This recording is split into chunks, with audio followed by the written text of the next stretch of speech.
그 엘타스교 교회가 앞으로 다 건강한 교회로 성장하고 계속 이어지기를 바라고요. 근데 목사님은 또 교회 목회뿐만 아니라 그 어떤 사회적 기업이라고 네, 해야 되나요? 예, 지금 예. 그것도 이렇게 이뤄놓으신 것들이 다 진행이 잘 되고 있습니까? 그 잠깐 좀. 예, 이제 제가 이제 교회를 내수로 분립하고 한 7년 있다가 은퇴를 했거든요. 그 네. 7년 동안은 재단을 만들고 네. 그 선교하는 쪽에 일을 했는데 그 소위 말하면 그게 사회적인 선교죠. 사회적 선교. 예. 그러니까 재단을 만들고 네. 그 다음에 기업을 만들고 노동자들을 위한 탈북자들을 위한 뭐 네. 공장 세우고 네. 그런 사역을 하다가 은퇴를 했어요. 근데 은퇴하면서 그 재단과 그 사역도 다 놨어요. 은퇴니까. 그래서 이제 우리 부모님이 가난하셨는데 그래도 집 한 채를 나한테 유산으로 준 게 있는데 그거 이제 팔아서 개인적인 재단을 하나 세웠어요. 똑같은 일을 해요.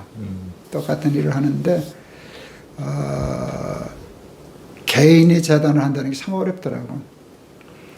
이제 그 전에는 교회가 이제 백그라운드가 크니까 실수해도 보충해주고 그러는데 그래서 다 망하는 줄 알았는데 하나님 살려주셔서 또 큰 재단이 됐어요. 아, 그래요? 예, 그래서 우리는 이제 그 재단 이름이 뭐예요?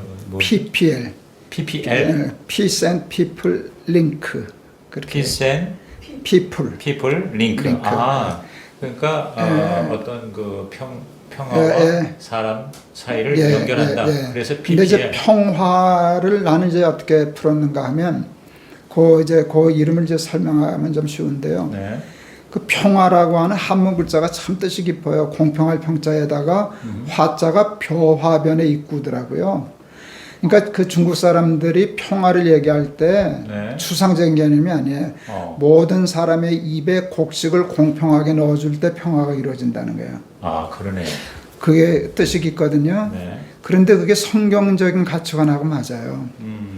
그러니까 구약에 나타난 하나님의 나라는 이리와 어린 양이 함께 뒹구는 거잖아요. 그렇죠. 강자와 약자가. 그 초대교회 오순절날 나타난 게 성령 받고 나니까 부자와 가난한 사람이 유무상통했잖아요. 그렇죠. 그게 이제 하나님 나라더라고. 그래서 그 평화의 개념인데, 그러니까 그 노블리스 오블리주지, 그러니까 있는 사람들이 약자들을 도와서 공평하게 하자 그러는데, 나는 그 공산주의하고는 좀 다른 게 그냥 같이 나누는데 아니에요. 우리는 가난한 사람이 자기 손으로 열심히 일해서 벌어먹게 하자. 왜 성경에 가르치면 손이 수고한 대로 먹는 그렇죠. 거니까. 그러니까 강한 자들이 그런 틀을 만들어주고 약한 사람들은 자기가 벌어서 먹고 뭐 이제 그런 성경적인 모델을 하나 만들었어요. 그리고 그래서 이제 PPL의 한국 이름은 더 좋은 사단법인 더 좋은 세상이에요. 아, 더 좋은 세상. 그 더 좋은 세상이 하나님 나라지 뭐. 근데 이제 그런 공익법인을 세우려면 그런 종교적인 이름을 세우면은 어려우니까 하나님 나라를 더 좋은 세상으로 더 좋은 풀어야 세상. 사단법인 더 좋은 세상. 예. 영어로는 PPL. 예. 그게 이제 평화죠. 네. 그래서 이제 청년들 창업하고 참. 지금 이제 그 전에 우리 교회가 하던 재단에는 이제 국내에서는 노숙자들, 탈북자들 자립시키는 일 많이 했고요. 그 다음에 이제 아프리카, 말라위, 뭐 베트남, 뭐 이런 쪽에 일들 많이 했어요. 근데 다 무슨 그 자기 손으로 일해서 벌어먹게 하는 사업을 했는데 꽤 잘했어요. 이제 PPL도 그런 일을 하는데 에스겔하고 또 PPL이 이제 저하고 같은 데 연결이니까 또 PPL이 이제 후원이 들어오는 게 많이 있으니까 연결해서 캄보디아를 개발하려고. 요즘 최근에 제가 지금 흥분해 있는데 쓰레기 마을이 있더라고요. 캄보디아에. 난지도처럼. 제일 비참한 삶을 사는데 거기 학교하는 선교사님이 계셔서 일단 학교에 있는 아이들 지원해가지고 우리가 이제 자금 지원하니까 이제 좋은 학교 만들 수 있고 거기다가 직업학교를 세우려고 그래요. 또 한국의 미용실을 한 80여 개 운영하는 분이 있어요. 혼자서. 그건 기업이죠. 큰 기업인데 그 대표가 자기가 캄보디아 학교 세우고 싶으시다고 그래서 내가 미용학교 세워달라고 좀 부탁을 했어요. 그래서 미용학교를 세우고 쓰레기 매립장에 있는 아이들을 그거는 대학 안 나와도 되잖아요. 미용 기술은 도제니까. 네. 그 K-뷰티를 가르치고 그 다음에 그 도심지에다가 미용실을 내주고 고용하고 잘하면 그 가게 사장 되게 해주고 그런 꿈 꾸고 있어요. 네. 네. 지금 에스겔 선교회는 이제 주로 날개새 독자들이 이제 많이 후원하고. 서포터하고 PPL은 뭐 혹시 기업에서도 서포터를 그럼요. 있습니까? 그건 기업과 나라의 돈이 크죠. 그렇죠. 그게 더. 예, PPL이 이제 올해 한 100억 이상 쓰는 재단이거든요. 와, 그래요. 근데 그거는 내가 지원할 수 있는 돈은 없어요. 이제는 난 그 재산 갖다 준 거로 끝이고 네. 그러는데 이제 우리 PPL에서도 가는 돈이 꽤 돼서 캄보디아 사역하는 거 정도는 이제 우리 에스겔이 지원해요. 근데 대부분 돈은 기업의 돈, 네. 또 국가가 하는 사업을 우리가 위탁받아서 해요. 네. 그래서 굉장히 이제 우리 한 20년 가까이 했어요. 우리가 그러니까 옛날에 있던 열매나무 재단부터 시작을 하면 그러니까 그쪽에 많은 실패를 통해서 실력이 쌓여졌어요. 이제 제법. 그래서 평가가 좋아서 계속 지원을 받아서 올해 처음 이제 100억 넘었어요. 네네. 그 열매나눔 재단 이제 익숙한데 그건 지금 이쪽으로 흡수가 된 거예요? 아니면 그건 이제 그대로 또 있고? 그 높은 뜻 교회가 계속 하죠. 그건 거기서도 하고 있고. 그렇죠. 우리 후배들이 네. 이사장하고 다 하죠. 하여튼 뭐 목사님 무궁무진해 끊임없이 이어지고 또 이어지는데 사실은 이제 그 승익의 이제 은퇴 이후에 은퇴 이후 사역 그리고 삶에 대해서 오늘 좀 같이 얘기를 나누고 싶었는데 사실 목사님은 뭐 어떻게 보면 유니크해요. 그러니까 일반적으로 적용하기 좀 어려운데 그런 은사도 있고 그다음에 또 많은 후원자도 있고 그리고 또 이렇게 오히려 그 암과 같은 절망적인 상황을 또 다른 하나님의 희망으로 바꾸는 또 이게 또 많은 사람에게 큰 위로와 도전이 되잖아요. 저는 그래서 목사님은 그런 특별한 은사가 있고 능력이 있고 또 그런 어떤 네트워크가 있는데 일반적으로 그렇지 못한 목회자나 또는 일반 성도들의 그 은퇴에 대해서 목사님 주신 말씀 있으십니까? 그러니까 은퇴 아까 준비를 나는 오래전부터 했다. 네. 은퇴가 잘 준비가 되었고 이후에도 이렇게 또 이렇게 잘 하나님께서 잘 이렇게 사용하시는데 일반적으로 또 그렇지 못한 많은 또 사람들이 대부분인데 그분들에게 목사님이 은퇴에 대한 혹시 무슨 조언 내지는 주시고 싶은 말씀이 있으십니까? 저는 이제 은퇴를 준비할 때 제일 먼저 1순위로 둔 거는 경제적인 독립이었어요. 그렇죠. 그건 굉장히 중요하거든요. 네. 그래서 이제 저희 교회는 원로제도가 없어요. 그러니까 그게 이제 나는 독립이라고 생각했거든요. 원로 목사님 없어요. 그러니까 내가 해결해야 되니까 연금을 타는 수밖에 없어요. 그렇죠. 저축해서 늘 저축을 했어요. 그래서 저희 교단은 교단 연금이 괜찮아요. 아직까지. 네, 통합적. 네. 그리고 이제 저는 82년부터 그때 국민연금이 아마 그때 막 시작했을 거예요. 그때부터 저는 세금을 냈었거든. 교회에서. 그래서 국민연금이 꽤 나와요. 국민연금으로 받을 수 있는 거의 최고치를 받고 계세요? 예, 그러면. 사모님까지 같이 했어요? 집사람들, 예. 그래서 국민연금 그래도 청해연금보다는 작아요. 그래도 국민연금에서는 최상위로 받거든요. 둘을 합치니까 내가 사는데 지장이 없더라고요. 그래서 그래 했고 제가 이제 아내한테 물었어요. 은퇴하기 전에 나는 은퇴하면 교회에서 월급 안 받는데 당신 한 달에 얼마면 살겠냐 그랬더니 우리 아내가 그때 자기 150만 원이면 충분히 살 수 있다 그랬어요. 그래서 근데 저도 150만 원이면 살 수 있거든요. 그럼 다 정리하면 돼. 못 사는 게 아니니까. 그리고 우리 둘이 워낙 어렸을 때 가난할 때 살았기 때문에 가난의 훈련은 돼 있고 그리고 집사람이나 저의 굉장히 큰 축복은 가난했을 때 불행의 기억이 없는 거예요. 그때도 재밌었거든 사는 거. 밥 안 굶었으니까 밥만 겨우 먹었는데. 네. 그러니까 이렇게 겁이 안 나는 게 150만 원 나도 살 수 있는데 저 사람은 충분히 산다 그러더라고. 근데 나는 연금만 해도 150만 원 퍽 넘으니까 문제 없다 생각했으니까 경제적으로 일단 안정이 됐어요. 네. 그게 돼야지 그 다음에 다른 일을 할 수 있어요. 그게 안 되면 뭐 다른 일을 시작을 할 수가 없어요. 그렇죠. 예. 그것만 되면 그 다음에 작게 시작하면 작은 것들이 쌓여서 큰 일이 되는 거예요. 네. 많은 분들은 진짜가 하고 있는 일들이 크잖아요. 네. 근데 이게 하루아침에 커졌겠어요. 평생을 쌓아와서 이렇게 누적된 거지. 네. 그리고 또 이렇게 크지 않으면 어때? 작으면 작은 대로 하면 되잖아요. 그렇지. 그래서 그냥 욕심내지 말고 하나님 큰일 뭐 맡기시면 그냥 하면 되는 거고 작은 일 하나라도 하면 보람 있게 하면 하나님 나라의 가치관은 과부의 엽전 2푼이나 부자의 그 돈이나 같이 보시는 게 하나님이잖아요. 그렇지. 그러니까 근데 제일 중요한 거는 내가 남한테 기대지 않고 경제적으로 독립할 수 있는 거. 제가 이제 장난 같은 생각을 해봤어요. 저는 이제 연금에 의존해서 사는데 연금은 불안하잖아. 뭐 고갈된다든지 그런 얘기를 하는데 뭐 지금 봐서는 내가 죽기 전까지는 버틸 거 없긴 하더라고. 그런데 하여간 고갈되고 뭐 사고가 났다. 그럼 150만 원을 내가 어디서 벌어요? 나올 데가 없거든요. 근데 재밌는 게 어느 날 텔레비전을 보니까 노인 택배 사업이 나오더라고요. 다큐로.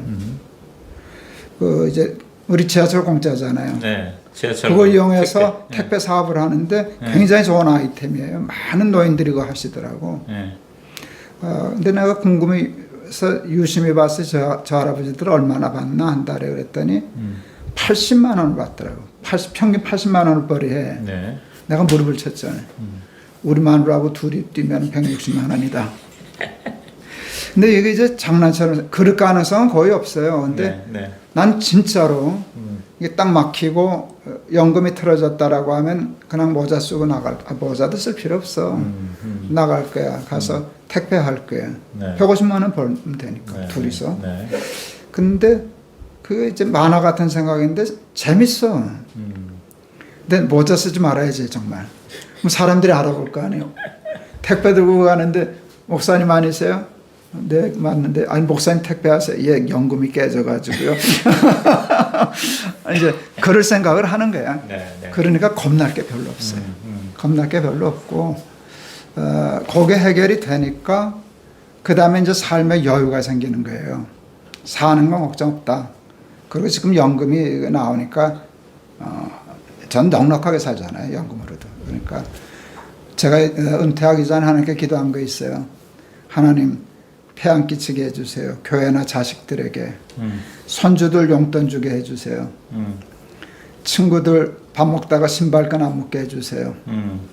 그리고 저 놀러 다닐 수 있는 여유도 좀 주세요. 그러니까 이게 말이 안 되는 소리지. 근데 그거는 하고 싶더라고. 또 하나님 앞에 집도 하나 달라 그랬죠.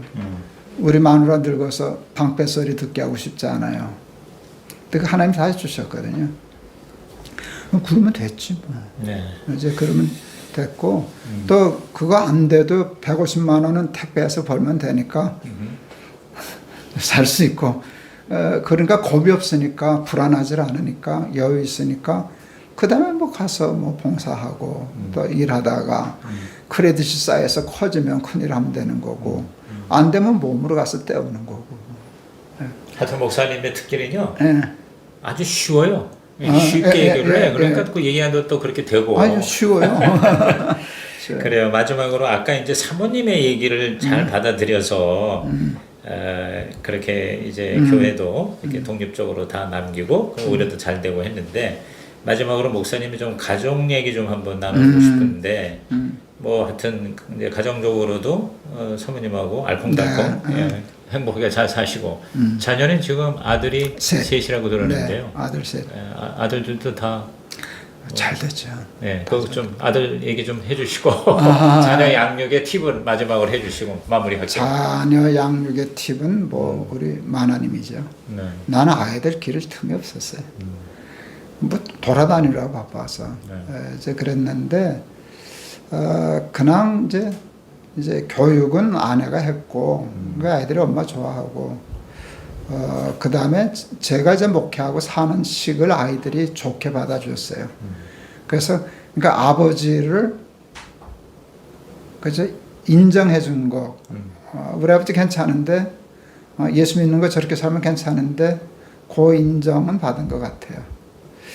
이제 자랑해도 돼요? 네, 좀 아들 자랑 좀 하시고 사모님 자랑하고 마무리할게요.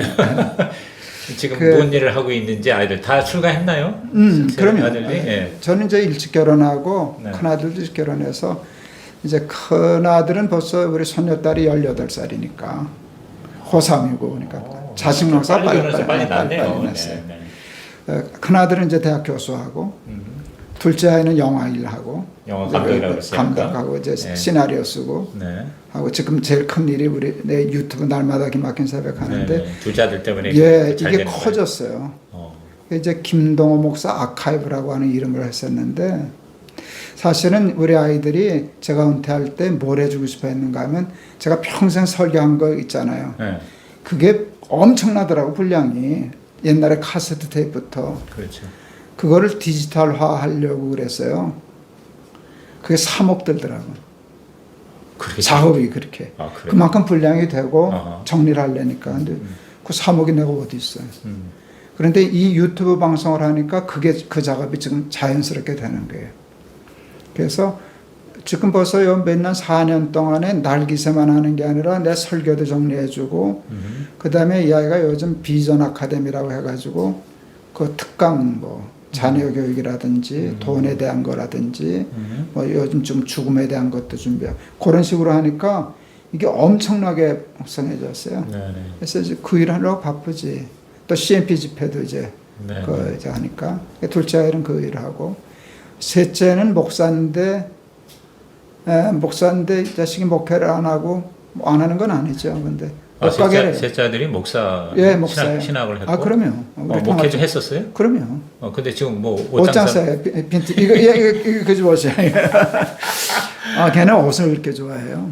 근데 무슨 계기가 됐나? 왜 목회 그만두고? 걔는 벌레 옷을 좋아했어요. 옷이 좋아서 옷장사. 네, 벌레 옷을 좋아했고 걔는 옷을 너무 좋아하죠. 그러니까 옷을 보면은 네. 옷 보고 예쁘다는 놈이니까.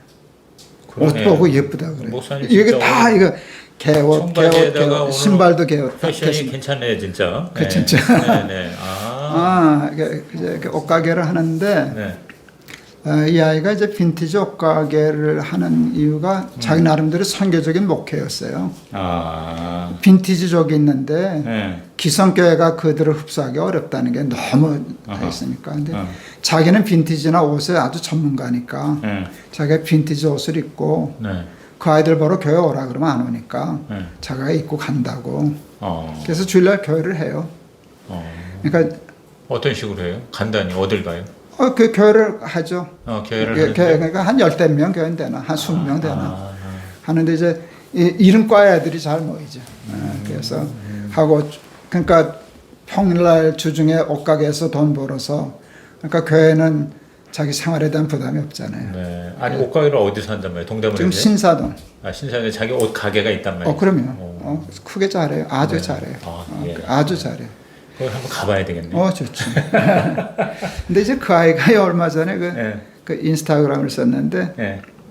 어떤 자기 누구가 이제 패션 디자이너 아주 유명한 사람의 책을 6년에 걸쳐서 썼 책을 소개하면서 자기도 한 300페이지 정도의 분량을 글 쓸 수 있는 선생이 하나 있다.